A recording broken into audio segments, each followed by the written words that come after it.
What you've just seen is a trailer from one of my films, Death of Tropics. This is a copy of my new film, Territorial Pissings. Both completely independent, self-financed, liberal pieces of cinema made for virtually nothing. By, you gotta have a production company. By my own production company, obviously, I know. The first thing you guys are thinking when I say production company, the first thing you think of is something that looks like this. A multi-million-dollar film set. I'm sure there's a great record label behind it, and you gotta have the themed tour to sell the movies, right? I mean, how else? When I think production company, I'm thinking something like that. Between 3 or 5 of my friends with some time to kill, a Facebook account, and filming gear that can fit into a backpack. I mean, take it, distribute it, give it to a friend, to retweet it. I mean, it costs nothing to make. I just killed the movie executive. And kids, millions, with Wi-Fi hotspots and laptops are doing it all over the world. In France, a kid, 15, on his laptop, with some programs his mother never bought for him, and I'm sure some content his mom never authorized, but that's a different TED Talk. And with that laptop, he's killing the record executive, one upload at a time. The death tolls are rising. Over in Diepkloof in Soweto, there's a non-profit record label with its own rostrum and artists and releases online, on BBM, on Twitter, on a memory card that can fit into your phone. So when are we going to admit it? She knows. When are we going to admit that perhaps maybe the industries of the arts as we know them are dying, if not dead? Don't shoot, man. Don't shoot. The mass creative consciousness is healthier than it's ever been. I mean, we're sharing and creating so much, too much of anything. That's why we seem to have saturated ourselves on all fronts. We're sharing our lives, our dreams, our fears, our perversions, better than we ever have. But these institutions that have dictated the workflow, the budgets, and which idea gets birthed into media and which dies upon impact, these institutions are quickly becoming an archaic principle because the bedroom creative is starting to realize that everyone who ain't in that bedroom with him is the middleman, and everyone's executing the middleman and going straight to the source. And the sources are multiplying every single hour. We are reaching our creative crescendo. Everything is being done, everything is possible, everything is accessible, and everything is free.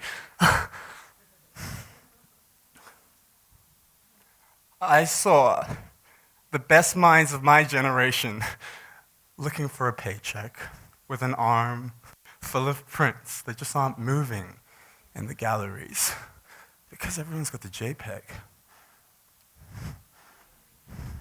But with so much evidence of hyper creativity, do we mourn the death of industries, of buildings? Come on, man, what? No. Maybe now we start to really investigate what the true nature of this spirit quality that we're so instinctively programmed to crave, to want to explore, to want to be mystified by. I've got to believe, intended in this life machine, there was a greater value to our creativity than hanging esoteric frames on walls. So, with industry rapidly changing and this threat to this economy, what frontiers come next? How do we evolve? I mean, we need to start. I think we need to start by understanding, fundamentally, the record label didn't invent the voice. I mean, we sang in different ways, and we're singing now without it. I mean, the publishing house didn't invent the story, man. I mean, we wrote those things on walls of caves. I mean, we distributed those things by mouth. So what is this thing that we all have? It's, and where does it fit in? Where does it die? And what are its regiments? We need to start thinking.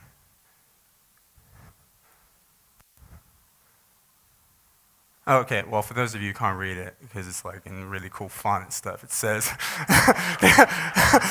I mean, you think about these things, but you don't really think all the way, right? I mean, the creative is the child, the creative is the adult who survived.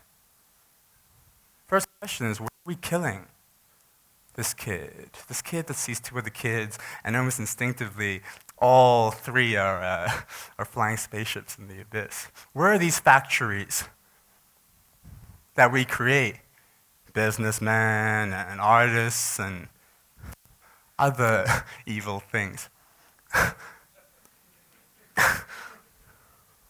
We all created, man. We all created. In swimming pools, in blanket forts, in our hearts. It's born instinctive. All kids do it. But in the class, day one, the kid goes and he sits down like all the rest. He sees a bird by a window. So he goes to, to admire the bird.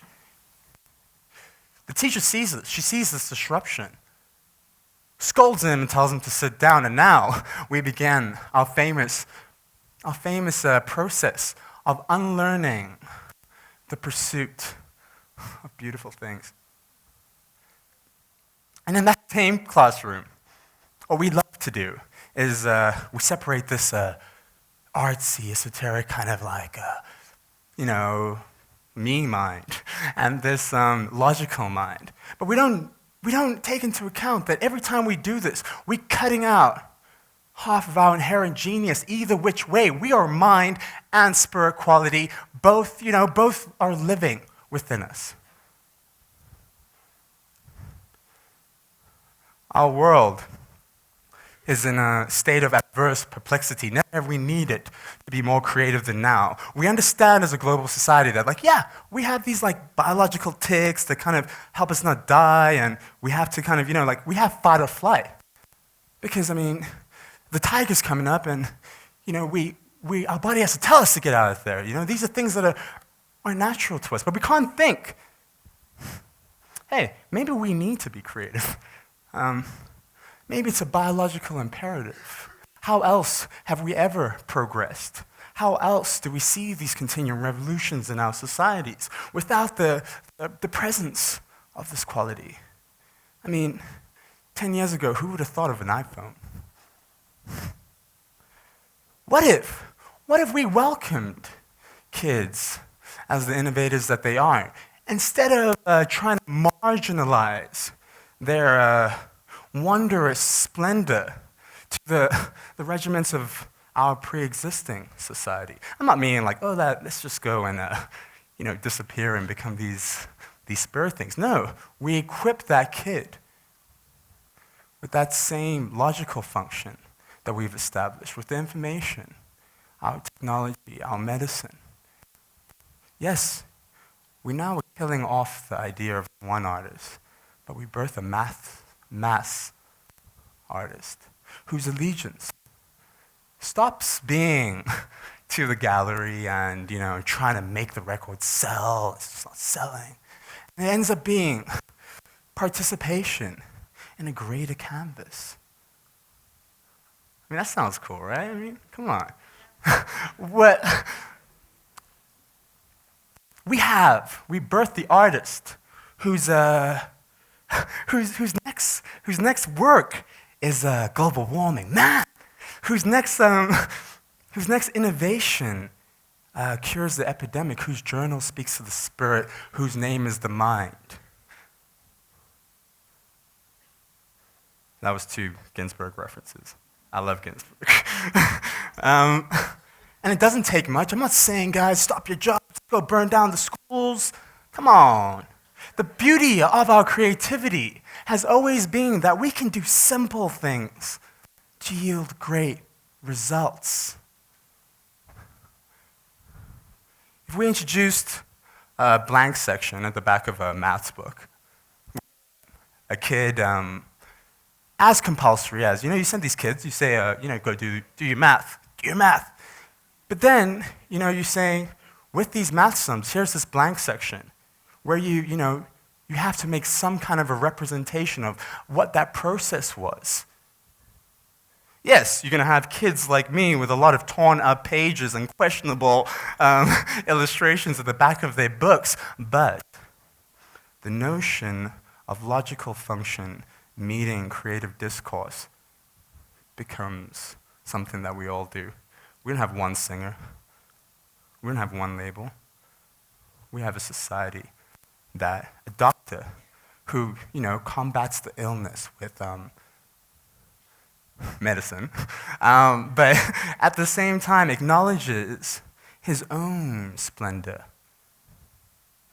You don't really want doctors running around cutting people up, just on their own splendor. But what you do want is you want more people thinking of innovations, more people thinking of solutions. Not one guy, not one occurrence, not few, on mass scale. We need to see a change in the world. I mean, I'm joking around, but really, when I go to bed, and sometimes, I'm sure all of you have had this experience when you drive, you look out the window, this world is just not good enough. Come on, it's just not good enough. We're in a state that we need something more. We need us in the picture. And I don't know what it's going to be. These are ideals. I know it's supposed to be TED. You're supposed to have this this revolutionary idea. I'm just talking about ideals. Come on, man, I'm just disappointing myself. But maybe the food for idlers is what we need. Maybe these ideals will help us. Because one day the last record label is going to close. And when that closes, we're going to need to start the true spiritual fire that's going to illuminate our dark days, and it's going to take a hell lot more than a business plan. Thanks.